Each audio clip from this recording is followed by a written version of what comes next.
Salut tout le monde et bienvenue à un autre épisode de la version longue, le podcast de la TVSO. Cette semaine, je reçois Nicolas Renaud de Avif, en fait, qui est situé à Châteauguay, qui est un organisme, en fait, qui vient en aide aux hommes aux prises avec des problèmes de violence de tout type, mais souvent plus dans le couple avec les enfants. Et c'est vraiment un épisode sur lequel on parle un peu plus en profondeur. On prend le temps de parler de violence, en fait, d'où ça vient, les mécanismes, tout ça. C'est vraiment un épisode très intéressant qui peut faire réfléchir plusieurs personnes sur la violence, sur nos propres comportements. Alors, je vous souhaite une belle émission.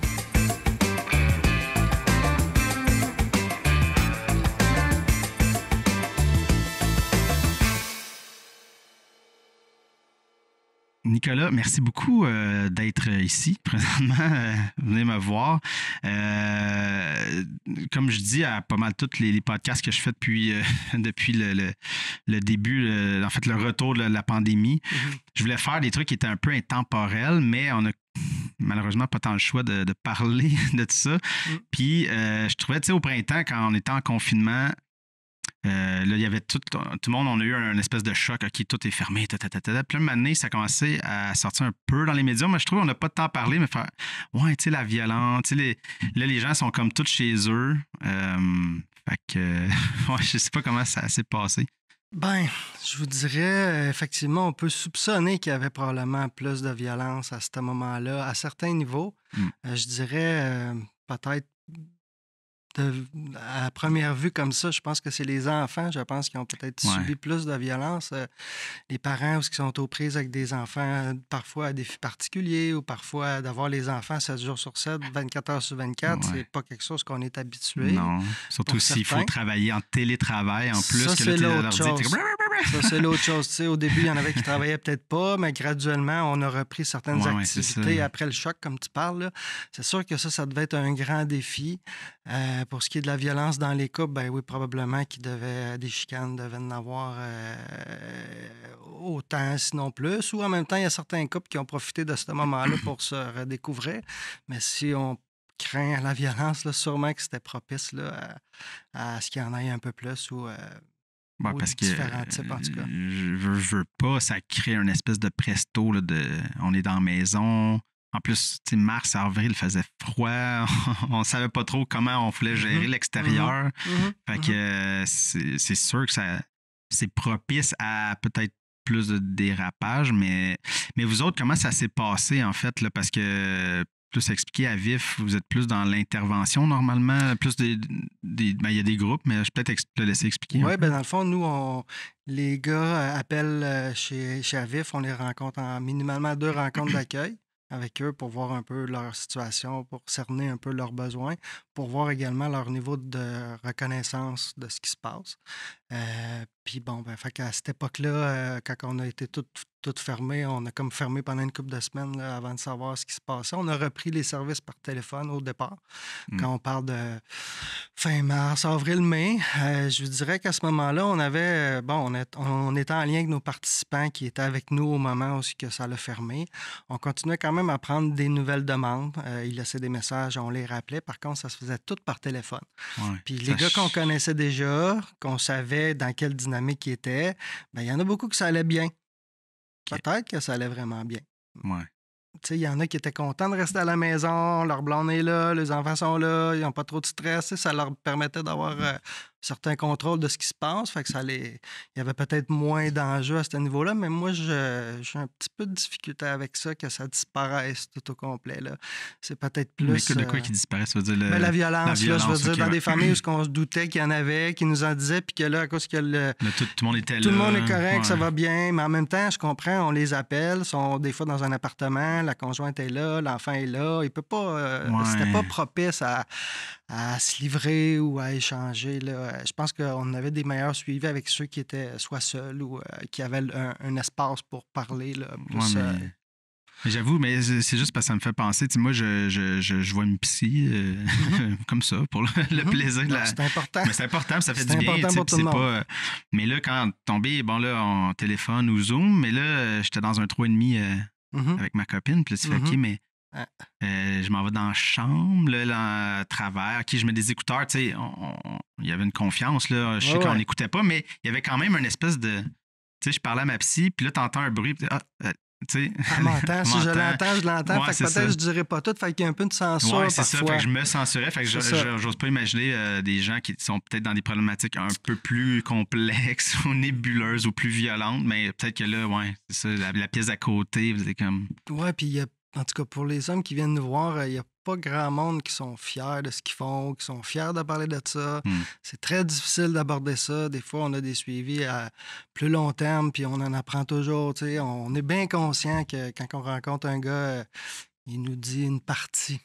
Ouais. Puis bon, si on se met à leur place, quand tu vas rencontrer quelqu'un que tu connais pas, tu vas-tu parler de ton mauvais côté, le plus mauvais côté. Ouais. Ceux qui se ramassent en justice, c'est un petit peu plus facile, mais encore là, il y a beaucoup de déni, beaucoup de justification, beaucoup c'est la faute de l'autre. Fait que, beaucoup de responsabilisation à faire. Puis je pense qu'en temps de pandémie, chacun gère l'anxiété de l'inconnu différemment. Puis moi, en tout cas, je présume que c'est encore plus difficile d'essayer de changer dans des moments où on est déstabilisé ou d'essayer de s'ouvrir ou d'essayer de... Donc, oui, on avait des contacts. Parfois, on disait aux gars d'aller dans leur voiture. Là, va dans ton auto, il faut qu'on se parle. Essayer de les obliger un peu à avoir un semblant de confidentialité. Ouais, c'est ça. Ça avait ses limites. Fait que c'est pour ça qu'on a repris aussitôt qu'on a pu, là, le 1er juin, on a commencé à faire les rencontres en individuel. Parce qu'il n'y a rien de mieux comme voir la personne devant toi. Il peut te dire quelque chose, mais le corps dit d'autres choses. C'est ça. Là, on peut confronter ou en tout cas dire ce qu'on en pense, mais au téléphone... C'est très dur de jouer. Ouais, c'est ça. En plus, quelqu'un que tu connais pas, mettons une nouvelle demande, tu le connais pas du tout. C'est encore pire, c'est ça, j'ose pas imaginer. C'est ça, c'est pas pareil. Quand tu le connais, des fois, il y a des tourneaux de phrases, des réflexions. Tu dis, ah oui, là, OK, là, tu me sors la même chose que la dernière fois. Là, fait que, mais c'est ça. Fait que le téléphone on vivait beaucoup de limites, mais au moins, on maintenait un contact. Il y avait un certain contact, mais est-ce que ça amenait dans ton équipe, pas une petite frustration, c'est peut-être un gros mot, mais de faire comme, tu sais, on est. Parce que, tu sais, on veut pas les gens qui sont dans le communautaire ou dans les organismes, c'est souvent beaucoup des gens de passion engagés pour la cause, parce que c'est pas tant là pour le salaire. Non, pas du tout. Puis là, tu fais OK, mais là, on n'a plus nos outils, nos moyens de le contact. C'est ça qui est important pour vous. Puis là, fait que je sais pas, c'est pas de la frustration, mais de l'espèce de comme. L'impuissance. De dire, j'ai juste un moyen pour les rejoindre. OK, on fait une action, puis on les laisse pas isolés. Puis, mais le moyen d'action, on savait que ça atteignait vite la limite. C'était pas de la frustration, mais de l'impuissance. Puis en même temps, d'un autre côté, dans la période où on était confinés, je veux dire, nous aussi, en tant qu'intervenants, en tant qu'humains, on vit le même stress qu'eux autres. Fait que tout l'ajustement, je dis pas que ça... Tu sais, avoir eu des grosses situations bien intenses à gérer au téléphone, on l'aurait fait, mais ça aurait été une autre couche de plus. Là, ça a comme laissé un petit répit pour pour voir comment on allait reprendre ça. Ouais. Puis là, quand on a recommencé en juin, là, c'est ça. C'était comme avant. Là. Ouais, c'est ça reparti. Là. C'est reparti, puis là, on est submergé par les causes. Ouais. Tu m'avais dit au téléphone que tu sentais... mais est-ce que c'est des relents peut-être justement du confinement? Est-ce que tu sens qu'il y a plus de nouveaux cas? En fait, il y a plus de ce que je vois, c'est qu'il y a plus de nouveaux cas judiciarisés. Donc, des gens qui ont eu plainte dans ce temps-là, là, ils passent en cours ou sont dans le processus de passer en cours, là, ils sont référés chez nous. Il y en a tout le temps, là, mais là, on dirait qu'il y a une recrudescence. Là. Fait que ça, je considère que ça doit être la conséquence de la pandémie pour certaines situations. Là. Fait que... Bon, il y a quand même des gens qui décident d'eux-mêmes de venir, mais il y en a un petit peu moins. Puis j'attribue ça un peu aussi au temps de pandémie, où il y a une incertitude, où les gens sont occupés différemment, où il y a d'autres préoccupations que d'essayer de vouloir changer. Mais en même temps, je veux dire, quand la situation est problématique à l'intérieur d'une famille, où le couple, ça va pas bien, même si on est en temps de pandémie, c'est ça, on a des priorités. Ouais, je pense que le couple, ça devrait être la priorité, là. Mais on essaie d'expliquer ça, c'est ça, moi, j'explique ça un peu ça comme ça. C'est pas scientifique, évidemment. Oh, non, c'est ça. C'est un feeling. Ah, parce que cette émission-là, c'est une émission de feeling. Là. C'est une discussion entre nous deux, puis on y va selon ce qu'on pense ou ce que toi, tu vois sur le terrain dans ton organisme. Mais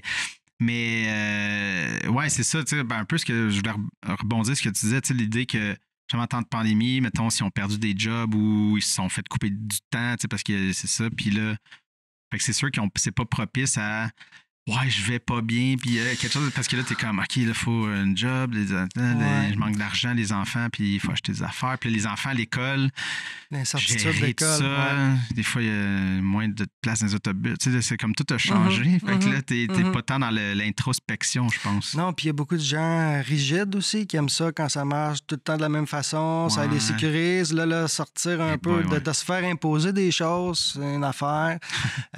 Pour certaines personnes que je suis, ça m'a surpris de voir comment ils semblent avoir bien géré la situation. Même au point de vue financier, je me disais, boy, ça va mettre beaucoup de pression, mais là, je vois dans le fond, à force de parler, que les programmes gouvernementaux ont beaucoup aidé. La PCU a beaucoup aidé à. Bon, tu sais. Juste mettre une espèce beaucoup, de petit c'est ça. Ça a repoussé. Ça a repoussé le problème, certains problèmes. Mais... est-ce que ça va. Moi, je pense que c'est pas terminé, là. Ça va continuer à déborder. Puis là, ça va peut-être devenir de pire en pire, là, parce que les programmes se modifient, les programmes vont arrêter. Fait qu'on verra. Mais ça m'a surpris que ça avait beaucoup aidé. Puis tant mieux, dans le fond, ça abaissait un peu les tensions pour aider les gens à absorber ce qui se passait ou accepter ce qui se passait.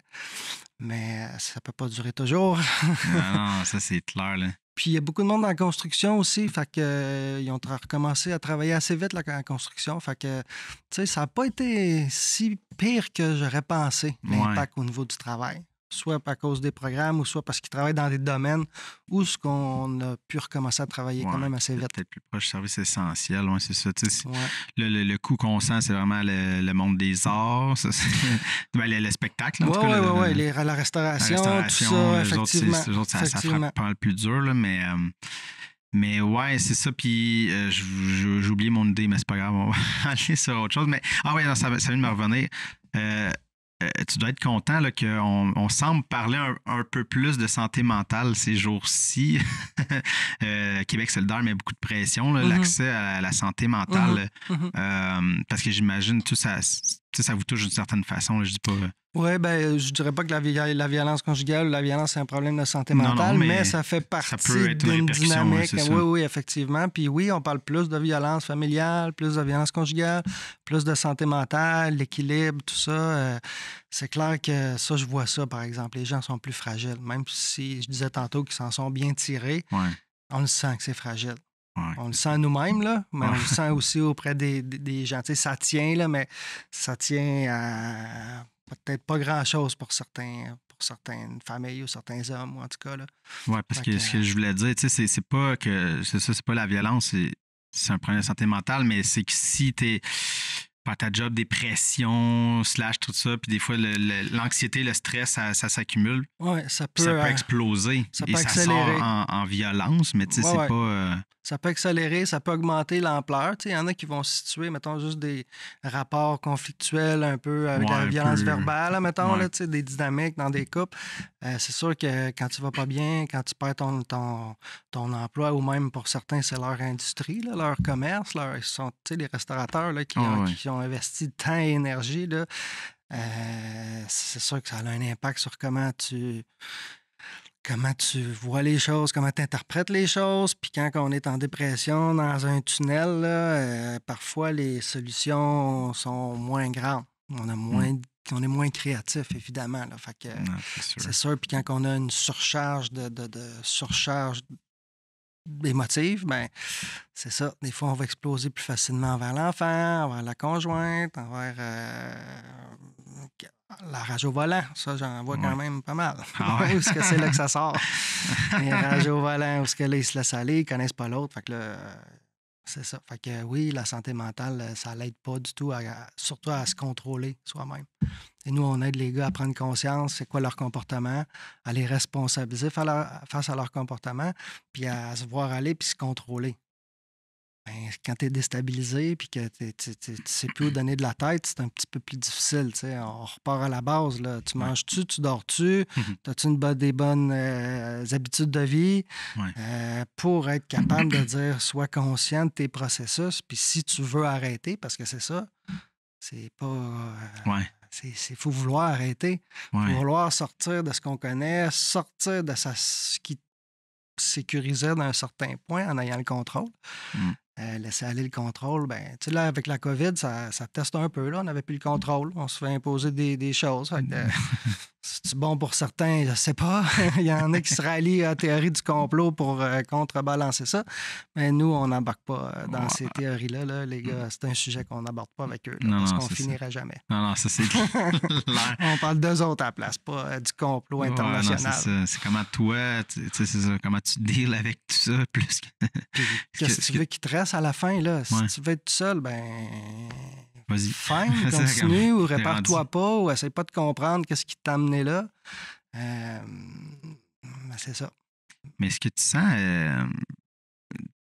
puis là, c'est une question très genrée, typée, mais ça reste que les hommes, même encore aujourd'hui, on a plus de misère avec les émotions, comme à les nommer, à comprendre ce qui se passe. Moi, je vois une psy depuis un bout, puis c'est un peu pour ça. C'est pas des graves problèmes, mais c'est juste de comprendre pourquoi je me suis mis dans certaines situations, pourquoi je réagis de même, puis tu te rends compte que c'est ça, c'est pas tant il y a bien des hommes qui sont pas... C'est ça, puis je me rendais compte que j'étais pas tant bon avec mes émotions, même si j'étais pas dans des grosses problématiques. Tu fais, OK...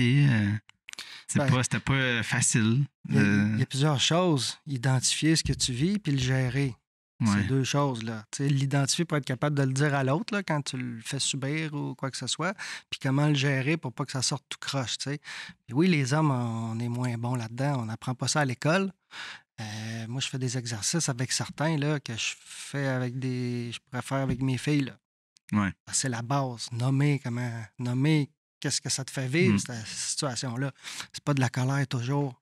Mais les gars, on est content ou on est en crise. On a deux émotions majeures. Mais quand je suis triste, je me mets en crise à la place. Quand j'ai eu peur, je me mets en crise à la place.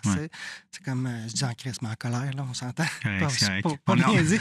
Mais tu sais, fait que c'est comme, wow, OK, oui, c'est une émotion désagréable. Ça te pousse à vouloir faire des choses, mais comprends-le pour l'intégrer puis réagir différemment que de reprendre le contrôle. Souvent, on a un élément déclencheur de l'extérieur qui nous crée une incertitude ou whatever. Ça nous crée quelque chose. On veut reprendre le contrôle pour maîtriser l'élément déclencheur. Tu sais. Que ce soit un conflit avec la conjointe ou l'enfant qui est turbulent. Ben, ça se peut qu'on gueule après pour qu'il arrête. Mais c'est comme... c'est ça. Fait que... les gars, il faut repartir à la base. Puis ça, c'est très difficile.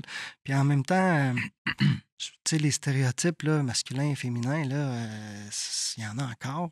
On apprend à être un homme, là. Puis il y a beaucoup de gars qui se disent, my God, tu sais, être l'homme pourvoyeur, la femme à la maison, qui s'occupe des enfants, qui fait le ménage.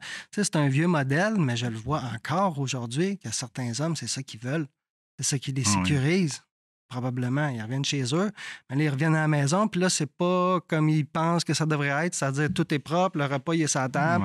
Puis là, ça crée de la frustration. Puis là, tout ce qui est... Tu sais, tantôt, on parlait de santé mentale, mais si tu es anxieux à la job ou tu n'as pas des bons rapports au travail, puis tu reviens à la maison, dans ta maison, la moindre petite chose, les souliers qui ne sont pas placés en équerre à l'entrée peut être une occasion de décharger sur la famille. Là, puis je l'entends à tort de bras. C'est plus facile que, mettons, à la job, quand t'as des boss, mettons, je parle à la construction, t'as des bonhommes, tout ça, fait que c'est un peu plus dur d'y crier à eux autres en pleine face que d'arriver à la maison, puis comme ça snap. Là. C'est aussi, tu sais, avec les gains et les pertes de ton comportement. Tu sais, si j'ai une famille, si j'ai mon enfant, là, même si je crie après, là, il va rester mon enfant. Mon lien avec mon enfant, il n'est pas remis en question. Non, si je crie après mon boss, je risque, ben là, c'est ça. Fait que on est capable, tout le monde est capable de se moduler. Tu es capable de te moduler avec ta conjointe, avec ton enfant aussi. Il faut le vouloir. Oui, c'est ça. Puis, ben, il y en a que ça... Tu sais aussi, là, ça devient un vecteur où ce qui se défoule inconsciemment, puis là, ça devient normal. Puis là, ben, il revient à la maison, puis là, ils sont pas contents. Puis c'est comme... Ça crée la terreur, là, pour certaines familles, tu sais. Mais c'est ça. Fait que les stéréotypes, là, de vouloir être le pourvoyeur, être capable même quand on est blessé, on va travailler pareil, j'ai pas mal, je suis fort, je règle tous les problèmes, je suis en contrôle de tout. Ben aujourd'hui, avec la vie qu'on mène aujourd'hui, là, on a beaucoup qui sont pas capables d'atteindre ça. Ouais. Puis, ben, il y en a qui essayent de l'atteindre par différents moyens, là, d'essayer de garder le contrôle de tout, alors que, je sais pas, moi, j'ai pas la même conception, j'adhère pas, je respecte ça. Il y en a qui peuvent vivre comme ça sereinement, semble-t-il, quand les deux sont d'accord puis que ça se fait correctement. J'ai rien contre ça, mais pour moi, je suis plus du côté, quand on est un couple, on est une équipe. Ouais. Fait que 50-50, on est une équipe, il faut collaborer, mais pour ça, il faut se parler. Quand on a un conflit, il faut être capable de se parler. La fameuse communication. Tu sais, les gars, souvent, là, on a un conflit, puis là, OK, là, on parle pas trop. Là, 2 heures plus tard, ça va un petit peu mieux. Bon, on met le conflit en dessous du tapis, là, on n'en reparlera pas tout d'un coup qu'on se repogne. Tu sais, la peur de ne pas savoir comment s'exprimer, comment amener ce qui va pas, dans le fond. Là. Ouais. Parce que quand tu es déclenché, la colère, pour nous, c'est pas un problème. Là. C'est une émotion comme les autres. Ça te donne un indice qu'il y a quelque chose qui va pas. Alors, essaye de voir qu'est-ce que tu peux faire pour le régler. Je peux être en colère par rapport au COVID. Je peux me mettre en colère par rapport au COVID, mais est-ce que je peux réellement changer ça, moi? Non. Fait que là, il faut que je lâche prise. Ouais, c'est ça. Mais un conflit avec ma fille ou avec ma conjointe, j'ai un pouvoir là-dessus. Là. Ouais. Mais il faut se mettre dans une disposition pour être capable de le régler. Oui, c'est ça. Puis les gars, on est vite sur trouver la solution. On règle ça vite, on trouve la solution, bing, bing, bing, bing. On n'en parle plus. Ben, c'est ça, C'est pour ça. qu'on n'ait pas de chicane, qu'on soit comme ça soit correct. Fait que soit qu'on met ça en dessous du tapis, on revient pas sur le sujet, puis là, je l'entends souvent, on attend que ça repop. Mais quand ça repop, ça double. C'est pas le bon moment. C'est pas le bon moment. C'est jamais le bon moment. C'est ça, exactement. Tu l'as bien cerné. C'est jamais le bon moment. Il faut le recréer, ce moment-là. Puis souvent, on dit, il faut que vous utilisez un moment où vous êtes bien tous les deux, ouverts pour pouvoir parler. Mais souvent, c'est la petite lune de miel, ça, tu sais. Ouais. On explose, on chicane, OK, je m'excuse. Puis là, le lendemain, on est dans la lune de miel ou dans la semaine. Là, ça dépend, chacun a son cycle de la violence différent. Ouais. Mais pendant la lune de miel, on est content. On ne veut pas trop... fait que c'est facile de bypasser ce bout-là. Puis, c'est ça, je pense que l'apprentissage de savoir quoi dire...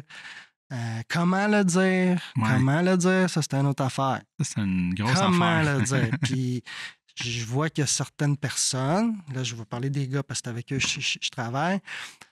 J'ai peur de le dire, mais le jour où je vais être un peu on the edge, là, un peu primé, là, je vais y en parler parce que là, j'ai assez le courage d'y dire. Mais il est déjà, mettons, sur un thermomètre de 0 à 10, il va attendre d'être à 8 pour y en parler.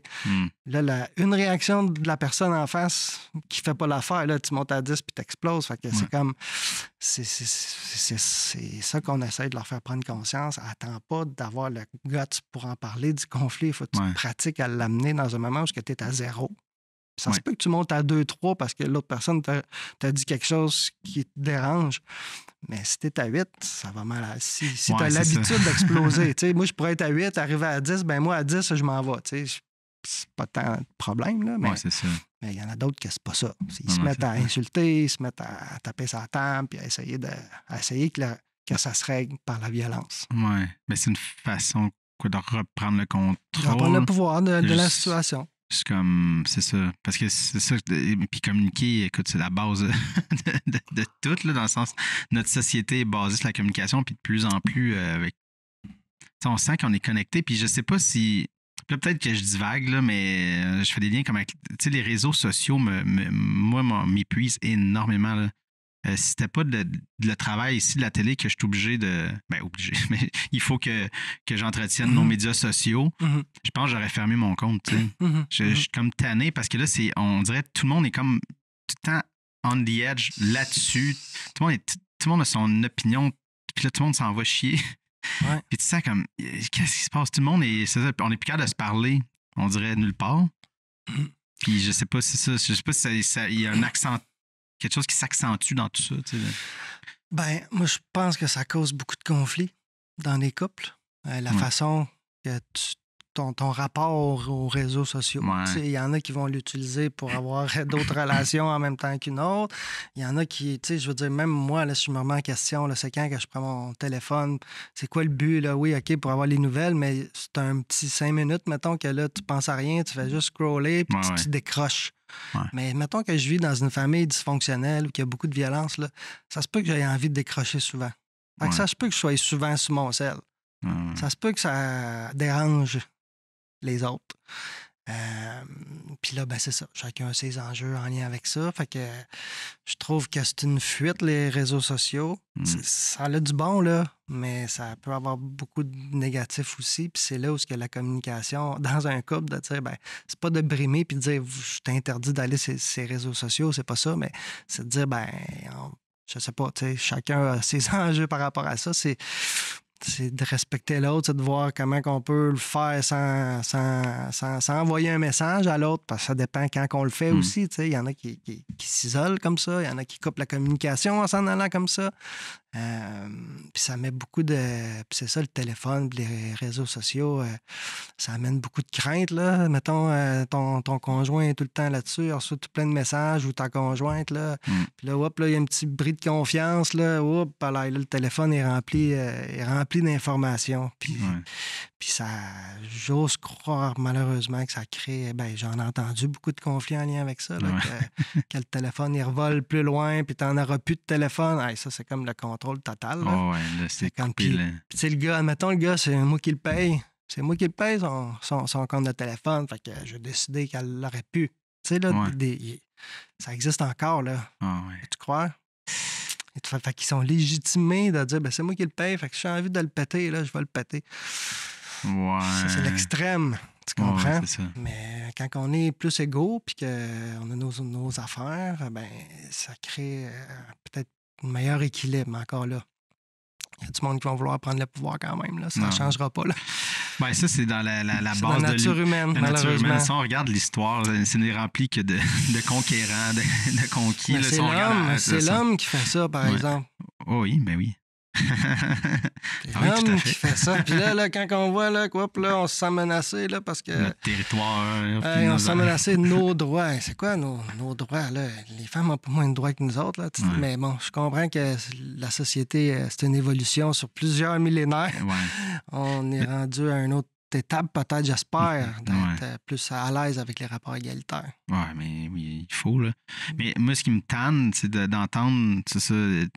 On dirait que les médias sociaux deviennent une espèce de porte-voix qui amplifie cette gang-là. Mais tu sais, mes droits, mes droits à moi. Puis comme, tes droits viennent avec des devoirs aussi. C'est pas juste comme toi, j'ai le droit à tout ça. Tu dois des choses. Tu as un devoir à la société. On a fait un pacte ensemble. C'est ça, vivre ensemble. Fait que oui, tu as le droit de dire ce que tu veux, mais tu as le devoir de ne pas blesser. Tu comprends? C'est comme, mais moi, ça me fatigue. Je suis comme, on dirait que ça m'agresse. C'est comme, mes droits, mais non, OK. Ça n'est pas là. C'est pas aller plus loin que ça. T'sais. C'est comme si les réseaux sociaux, ça avait amené qu'on vit dans une vie plus individualiste.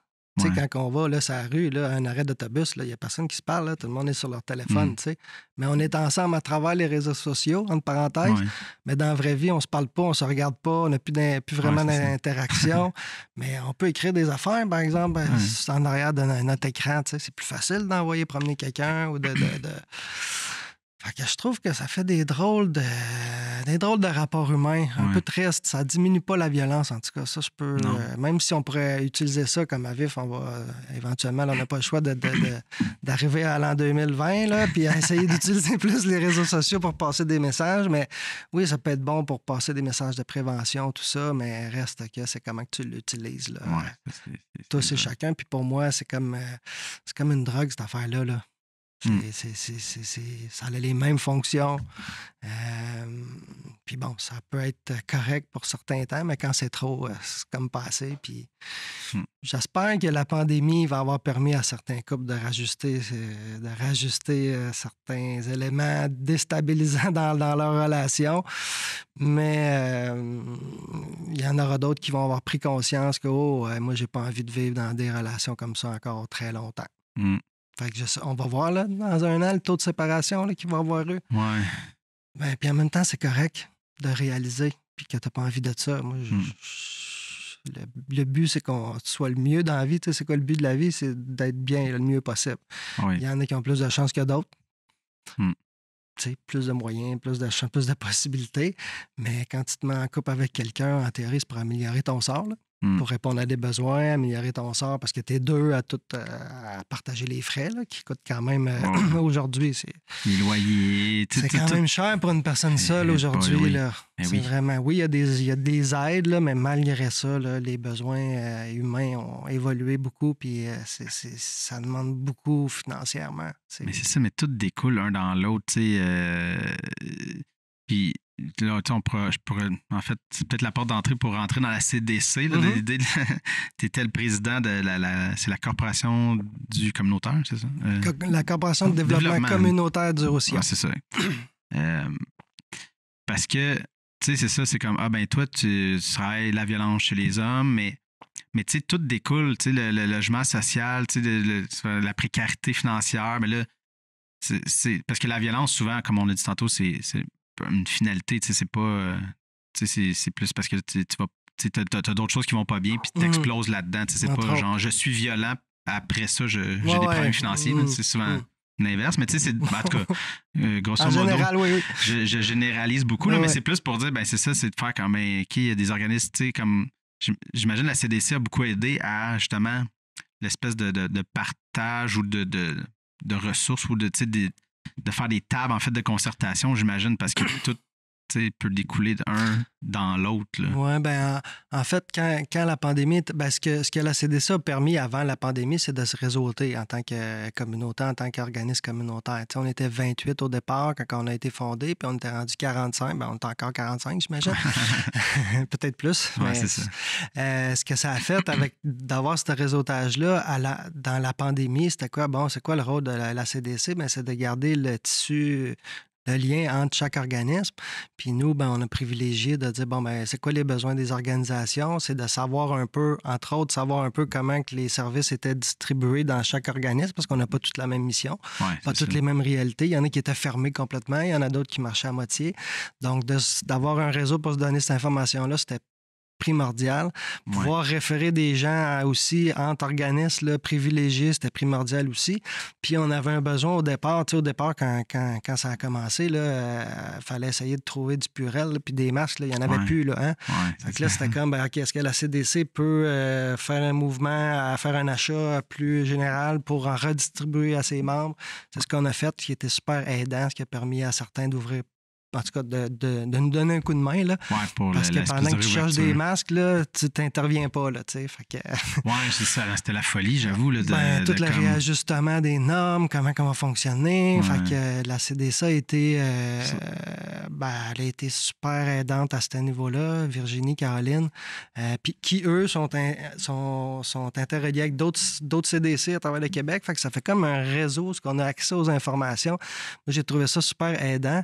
Puis de se rencontrer parfois entre intervenants, directeurs en Zoom, là, même si on ne se voyait pas en personne, c'était comme, bon, OK, pendant 2 heures, je suis plus tout seul là, dans ma boîte là, à essayer de voir comment on va s'en sortir, puis ça va être quoi l'impact, puis tout ça. Tu sais, voir quand tu n'es pas tout seul. Ça, c'est déjà énorme. Là. Ça relativise un peu. Tu sais, ça règle rien, mais moi, j'ai trouvé ça... j'étais très fier. Savoir que... OK, moi, j'ai juste cette idée-là. Même, on va s'organiser. OK, ouais. Effectivement. On va peut-être faire ça. Parce que vous avez la réalité que, il faut, comme on disait, il faut vraiment le contact, l'intervention 1 à 1 en personne parce que tu veux voir les yeux de la personne, tu veux voir son... Le non-verbal. Le non-verbal. Mais là, tu dis, OK, là, on va se retrouver dans une petite pièce fermée, là, tu sais, comme... Comment qu'on va gérer ça comparativement à d'autres organismes qui n'ont peut-être pas nécessairement ce besoin-là. Puis il y avait le souci en tant que directeur puis qu'employeur de dire, moi, je ne veux pas mettre mes employés en danger.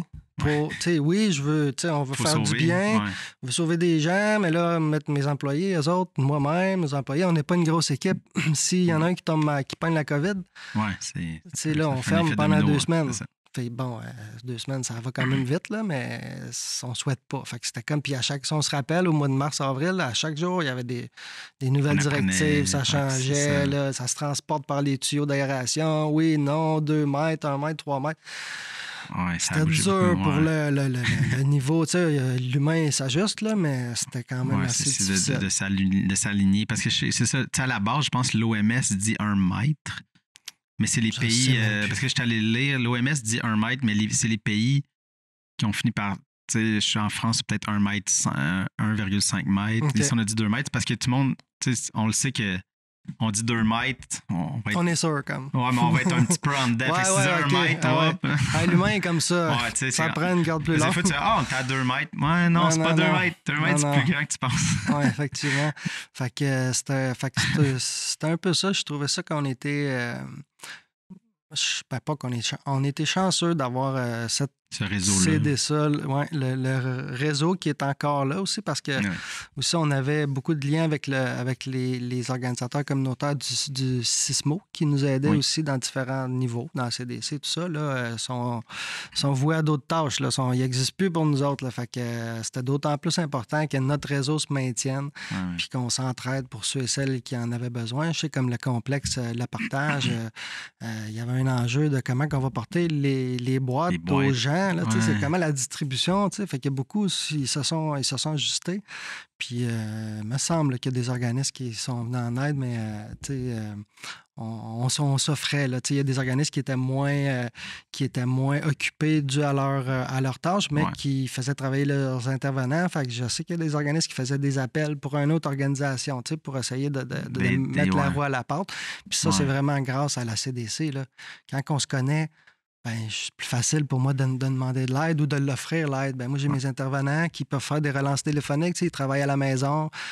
Si c'est pour annoncer, par exemple, que la distribution alimentaire se fera tel jour, telle date, n'importe qui peut faire ça, ou presque. Il ne faut pas besoin d'avoir une spécialité. Là. Non.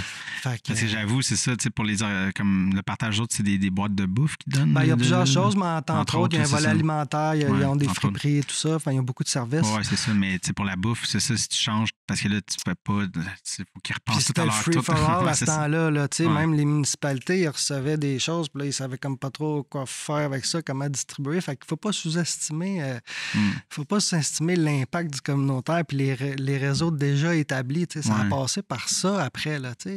Oui, mais ça, c'est une affaire. Puis quand j'ai parlé à Virginie, puis avoir filmé un peu de trucs, parce que la COVID, la pandémie, on dirait que ça a mis beaucoup de poids de négatif, entre guillemets, mais je pense que ça fait du bien des fois de se rappeler des affaires un peu plus positives, l'espèce d'entraide qui a relevé.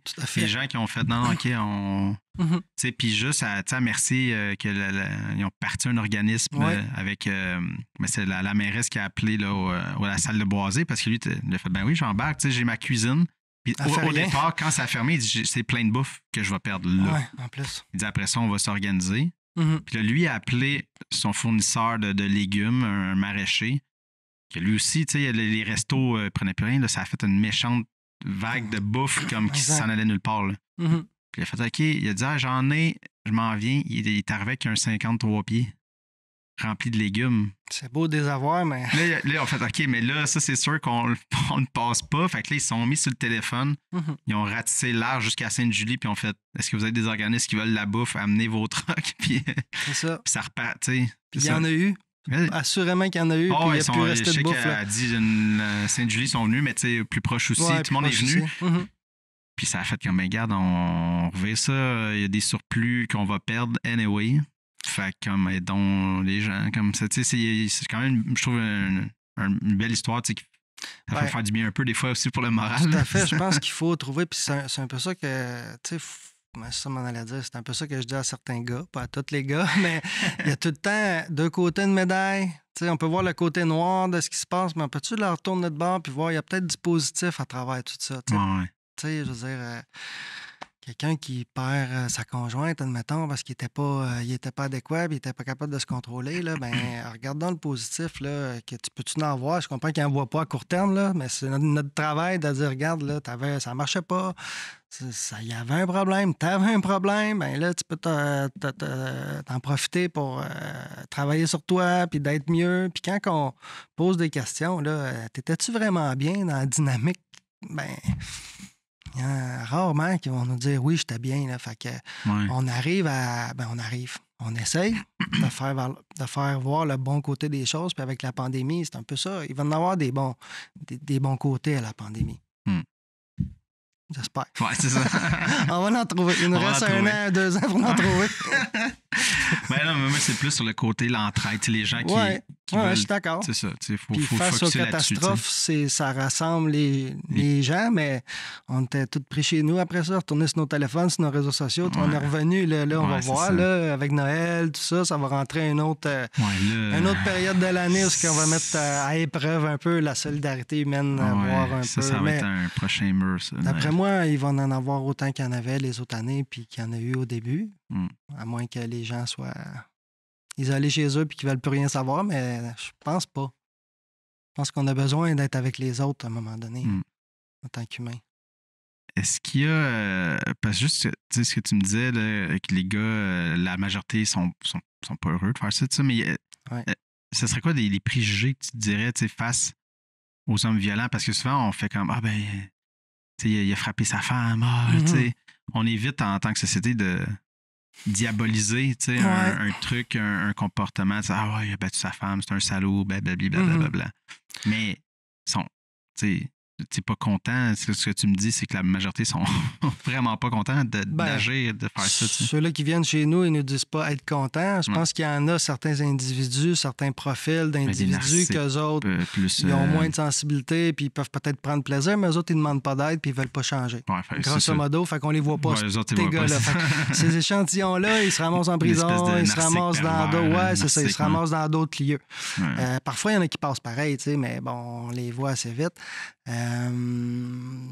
En fait, ce que je te dirais là-dessus, les préjugés. La deuxième chose que les gars ils nous disent quand ils appellent après bonjour, je voudrais savoir comment ça marche chez Avif, mais je suis pas un batteur de femmes. Ils nous disent ça. Tant mieux. Il y a un problème de moins, tu sais. C'est comme si c'est difficile, tu sais. Avif égale batteur de femmes, alors que c'est plus ou moins rare qu'on en a concrètement. Peut-être, là, il y en a, là. Ça dépend c'est quoi la définition de batteur de femme. Ça, c'est une autre affaire. On s'imagine qu'est-ce qu'on voit dans les films, là, la grosse affaire. Fait qu'ils sont vite à se dissocier de ça. Mais là, on les ramène que la violence conjugale, c'est pas juste ça, ou la violence, c'est pas juste ça. Au contraire, là, il y en a beaucoup de formes, là. Fait que c'est comme de démystifier un peu, tu sais. Mais c'est quoi les formes, mettons? Violence verbale, la violence psychologique, la violence sexuelle, la violence économique, la violence physique. On n'aborde pas trop la violence, la violence au niveau des religions. Là. Je me souviens plus, le terme m'échappe. C'est une nouvelle forme, là. On n'en voit pas tant, là, mais il y en a qui vont vouloir imposer une religion à leur conjointe ou à leur famille. Ou comme d'insectes, ou toutes sortes de choses comme ça. Mais sinon, fait que là, on les ramène à la violence verbale. Là, ça passe. Ils se reconnaissent facilement dans la violence verbale. Tu pognes les nerfs. Fait qu'on rentre par là, puis après ça, on arrive sur le contrôle. Parce que peu importe la forme de violence, le but d'appliquer la violence, c'est d'avoir le contrôle. Global ou d'une situation.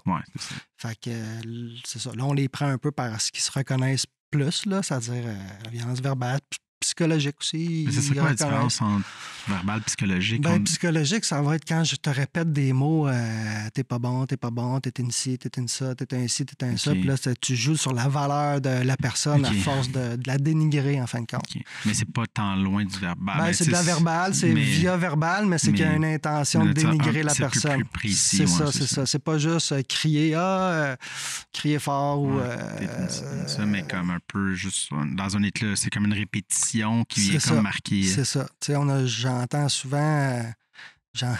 souvent des gars qui savent comment ça devrait marcher, la vie, là. Comment tu devrais faire ça. Puis l'autre, elle comprend pas. Elle comprend pas, elle fait pas de même.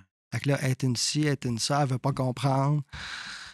tu sais, là, c'est comme, ben, OK, y a-tu juste une façon sur la Terre que ça marche, la vie, là? Ouais. C'est ma façon, là. Moi, quand j'arrive, je mets mes souliers comme ça. Faut que ça marche, tu sais. Fait que c'est vraiment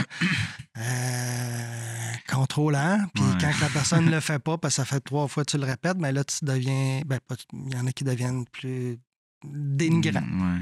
Puis Ben, c'est ça, c'est peut-être des comportements rigides, comme tu dis, parce que être en couple, il y a beaucoup de compromis. Tu sais, des fois, c'est quand on dit choisir ses combats là, tu sais, de manière oui, effectivement. pas violente, mais tu sais, de faire.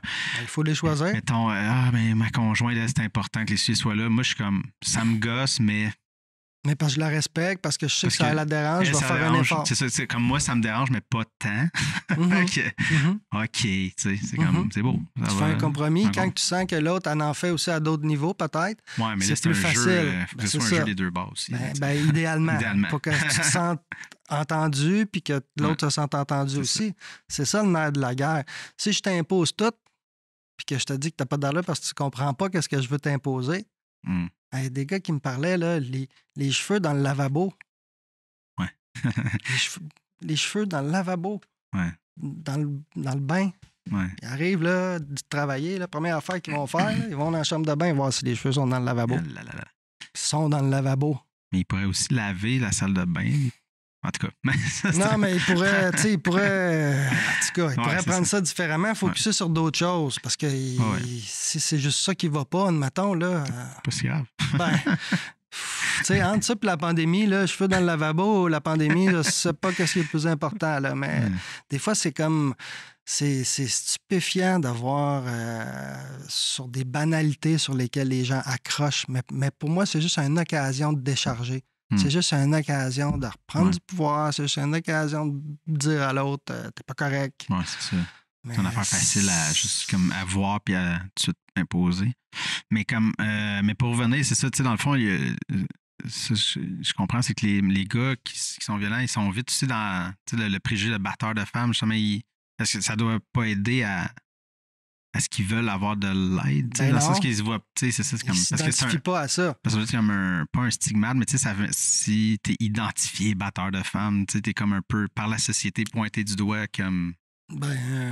Avec raison, là, mais. Oui, effectivement, c'est pas bien vu. Mais tu sais, c'est pas bien vu. Avant, dans les prisons, les gens qui étaient identifiés à avoir fait ce crime-là, ils passaient au cash. Là, aujourd'hui, il y en a tellement de situations de violence conjugale que ça passe comme dans du beurre, tu sais. Okay. C'est plus comme avant, ça a comme changé. Parce que, tant mieux, parce que les femmes portent plus plainte, puis ils prennent plus leur place, puis il y en a plus, mais il y en a plus. Il y en a sûrement pas encore autant qu'il devrait en avoir.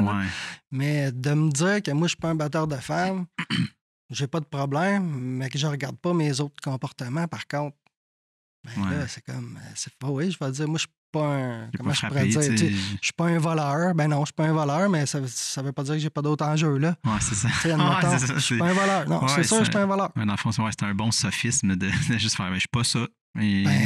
C'est ça, c'est comme ils se déresponsabilisent. OK, ouais, c'est ça. Nous autres, on fait l'effet contraire, on les responsabilise. On dit tant mieux si tu ne vas pas ta femme. Tant mieux, parce que là, ça irait mal en temps.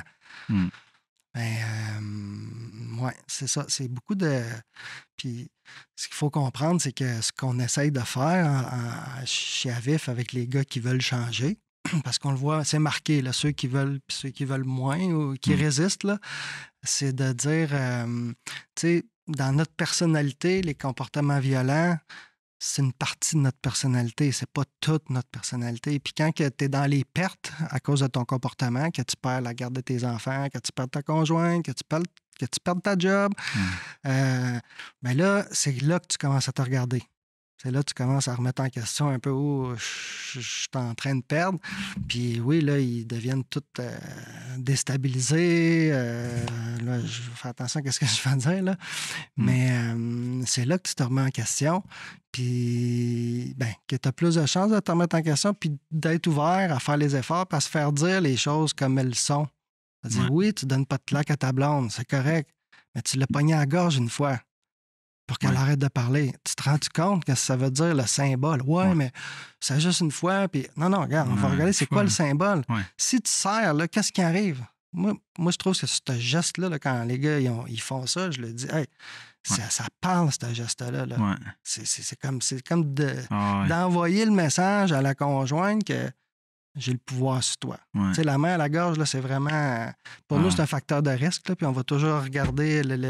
on va toujours aborder les gars en essayant d'identifier un peu les facteurs de risque qui vont nous indiquer... tu sais, c'est jamais sûr à 100%, mais qui vont nous indiquer le degré de sévérité de violence ou la gradation. Parce que oui, quand tu commences à perdre, des fois, tu essaies de prendre le contrôle de certaines façons. Il y en a qui vont venir nous voir pour reprendre le contrôle, justement. Elle m'a dit, il va faire des démarches. Là, ils viennent, je fais des démarches, mais dans leur tête, c'est pour pas perdre. C'est ça. Il y en a qui commencent comme ça, puis qu'on réussit à leur faire voir à un moment donné qu'il y en a un vrai problème, puis on les pogne, mais ils finissent par dire, bon, OK. OK, c'est ça. De comprendre le truc, mais... Ben, de s'ouvrir, ouais. Mais... Puis là, je divague, mais ça m'arrive tout le temps. Mais c'est parce que quand tu as dit le geste pogné à la gorge, là, j'ai pensé à un film qui n'est pas sur la violence conjugale, mais qui a un rapport de même. C'est Three Billboards Outside Ebbing, Missouri. C'est un gros titre, là, mais c'est un super bon film. Puis c'est un couple qui est séparé. Leur fille a été retrouvée morte, mais à un moment donné, tu caches qu'ils sont séparés parce que le gars était violent. Mais justement, il y a cette scène-là qui se pogne. C'est un peu drôle. Tu sais, le ton est comme parce qu'elle dit ses 4 vérités à son ex. Faire. Mais il y a un virement mané, là, il fait juste napper, il pogne à la gorge, puis la cote au mur. Puis j'étais dans la salle de cinéma, puis tu as senti l'espèce de... Tout le monde a fait comme « Oh boy ». Tu sais, il y a comme ce geste-là, comme tu disais, là, ça a frappé. Puis je regardais, tout le monde était comme... C'est ça. Quasiment les larmes aux yeux parce que c'était un revirement que tu voyais pas venir. Dans cette scène-là, tu fais comme « Oh shit, c'est violent ». C'est très violent, puis c'est significatif. C'est quoi qui est arrivé après ça? Ça a-tu arrêté le fils, il arrive avec un couteau, il met la gorge à son père, mais là, puis il désamorce avec un gag. Okay. C'est juste une espèce de... Il y avait un ton rigolo. Au départ, un genre de claque pour te montrer comme claque, c'est ça. Puis après ça, il va à autre chose parce que le film n'est pas sur la violence conjugale. C'est juste une scène mais ça parle beaucoup. Ça parlait beaucoup, là, tu sais. Parce que le fils met le couteau à gorge à son père, puis là, t'es comme, OK, c'est comme un... Tiens, ma mère, moi, t'es comme, oh, OK, qu'est-ce qui se passe? Parce que ça peut dégénérer vite, ces situations-là. Ouais, clairement. Puis c'est souvent ça qui arrive. Peut-être avant, ou pour certaines catégories de femmes, vont plus se soumettre, vont plus essayer de ne pas avoir de troubles. Là. Mais ceux qui ne se laissent pas faire, puis qui répondent, puis tout ça, c'est correct que tu te laisses pas faire. Je dirais pas aux femmes de se laisser faire, là, au contraire. Là. Mais ça augmente le risque que le gars, justement, à un moment donné, snap et dit non, c'est moi qui ai le pouvoir. Tu sais, l'homme blanc, c'est ça. On n'aime pas ça, avoir pas le pouvoir. Tu sais, ça dépend du monde, là, mais je veux dire, subconsciemment, là, puis cette façon-là, c'est une façon vraiment claire et nette et précise de le reprendre. Puis ça l'envoie un message, puis Colin, c'est dur à accepter de se faire dire, tu te rends-tu compte l'impact de ton geste? Il minimise, c'est trop intense de dire « Ah oui, j'ai fait ça parce que c'est vrai, tu as raison. » C'est rare qu'ils me disent que j'ai raison. Ouais. Le mieux que je vais arriver, c'est qu'ils disent rien, puis ils entendent. Ouais. Quand ils disent rien puis qu'ils ne justifient pas, je me dis ils entendent, puis ça passe un peu. Quelque chose qui est en train de rentrer dans les cracks. C'est ça. Puis il y a des fois... Nos rencontres de groupe, là, c'est sur 20 semaines. Fait qu'on a des relations avec les gars sur un long bout. Puis c'est pas rare qu'ils oublient l'événement qui a tout fait basculer. Cet événement-là, par exemple, qui a pris à la gorge, que la conjointe a appelé les policiers. Ils oublient ça en cours de route. Ils oublient cet événement-là. Puis nous autres, on charge de leur rappeler là, que leur relation ou comment ils dealaient la situation, ça les a amenés jusque-là. Puis là, heureusement, il n'est pas arrivé de quoi de plus grave, là, dans la majorité des cas, mais on écrit pour savoir qu'est-ce qui va arriver après, là. Il y en a beaucoup qui se poussent. Ils se poussent, mais le gars qui est pompé, qui pousse, là, il n'a pas la même poussée que la fille, généralement. À moins qu'il soit plus petit puis que la fille soit plus grande, là. Mais c'est ça. Fait que là, je l'ai poussé, elle s'est cognée à la tête. Ouais, mais elle a revolé combien de pieds, là, un pied ou 6 pieds de loin? Ouais. À rentrer dans le mur ou... C'est ça l'affaire. Fait que moi qui me disais « Ah, j'ai juste fait ça, ouais, j'ai juste fait ça. Tu t'en rappelles exactement dans l'état que t'étais, puis on le sait que quand on est sur l'adrénaline... Ouais, c'est flou. C'est pas pareil. Non, on n'a pas la même force, on réfléchit plus. Non, ça c'est... On réagit. Non, c'est fou l'adrénaline... Parce que moi, puis c'est pas l'adrénaline même que j'ai vécu, mais je joue de la musique, puis je me rappelle mon premier show que j'ai fait. J'étais tellement sur une adrénaline weird. C'était un nuage. J'étais arrivé sur scène, puis tout est devenu... j'ai vu un nuage. Je voyais pas les gens. Noir comme? comme, mais tu sais, là, je peux juste imaginer, mettons, en colère, mais puis je me rappelle être sorti, en tout cas, quand je suis sorti de scène, je parlais à des gens, mais il y a un ami que j'ai vu une semaine après, puis il fait « Hey, c'était bon ton show. » Puis je dis « Ah, t'étais là? » Il dit « Ouais, on a parlé après tes sorties de scène, je t'ai parlé. » Je fais « J'ai aucun souvenir. C'est ça. Parce que j'étais comme submergé de cette émotion-là. Fait que c'est ça, j'ose pas imaginer dans un contexte de violence vraiment intense qu'il y a quelque chose qui vient comme... Il y en a beaucoup qui disent ne plus se souvenir exactement de l'événement. Ils se souviennent un peu comment ça a commencé. Ben c'est ça. Là, c'est le jeu, si tu vrai ou pas vrai. Là. Mais je pense que il n'y a pas une fonction humaine, mais je pense que quelqu'un qui refoule ses émotions pendant une longue période ou beaucoup, c'est qu'à un moment donné, les émotions, ça remonte à la surface. Puis quand on est déclenché, là, ben moi, c'est une hypothèse que les fils peuvent se toucher. Puis ça m'est arrivé une fois, moi, dans ma vie, où j'ai compris c'était quoi les fils se touchent. En fait, c'était justement face à une scène de violence conjugale. J'étais dans mon auto, je voyais que ça arrivait sur la rue. Là, j'ai eu 2-3 minutes à réfléchir, qu'est-ce que je fais. Puis là, ça a fait snap. Je suis sorti de mon auto pour aller aider la femme. Puis finalement, il y avait des policiers qui m'ont... Tu sais, je suis comme... J'étais dans la voie inverse, j'aurais pu me faire frapper par les autres autos qui s'en viennent. J'ai pas pensé, je suis sorti de mon char. Fait que là, quand je suis rentré dans mon char après ça, parce que les policiers s'en sont occupés, heureusement, parce que je me souviens de la grosseur du gars, là, puis je sais pas qu'est-ce que j'aurais fait sur l'épaule. Hey, excuse! Je sais pas ce que j'aurais fait, mais j'ai compris que j'ai senti monter, puis à un moment donné, c'était devenu intolérable. Là.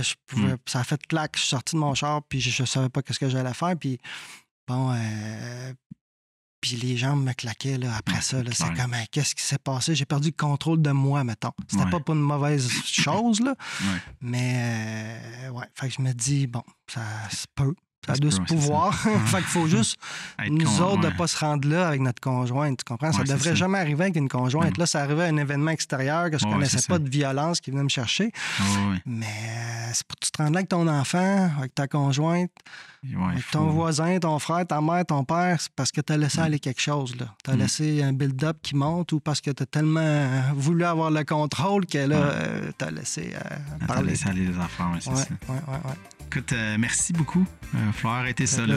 Mais en tout cas, j'espère que la continuité de la pandémie n'amènera pas plus de problèmes. Là, mais en tout cas, on va essayer de travailler pour les amenuiser le plus qu'on peut, puis de répondre aux besoins, puis d'aider surtout les gens.